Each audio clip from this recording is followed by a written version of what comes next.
शब्द बतिया तारी अपने के अमर पाली बुझतारी बहुत आशा भइल बा। सुन बड़किया मझली समझदार छोटा के ऐठा तबिया हाँ ऐठा तबे हो बड़किया मझली समझदार छोटा के ऐठा तबिया हमारा के छोड़ी उ तो दूसरा लगे बैठत बिया हमारा के छोड़ी उ तो दूसरा लगे बैठत बिया मुँह चमकावे बारंबार छोटा की ऐठत बिया बड़किया मझली समझदार छोटा की ऐठत बिया। अच्छा पूछो तनी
बड़किया मझली समझदार छोटा की ऐठत बिया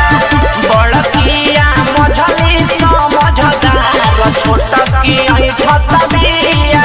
हमार तो फोनवे नइखे उठावत छोटा की ऐठत बिया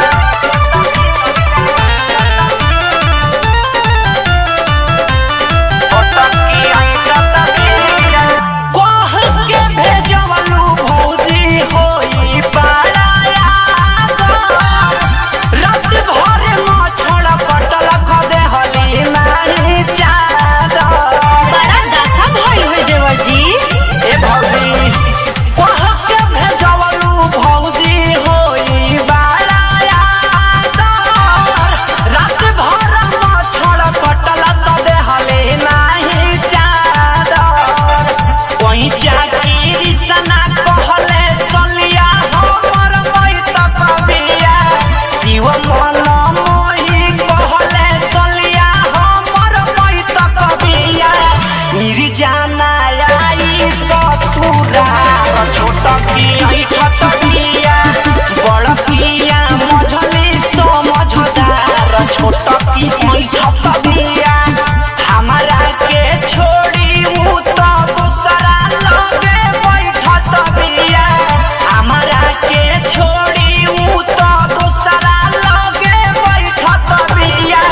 मुँह चमकावे बारंबार छोटा की ऐठत बिया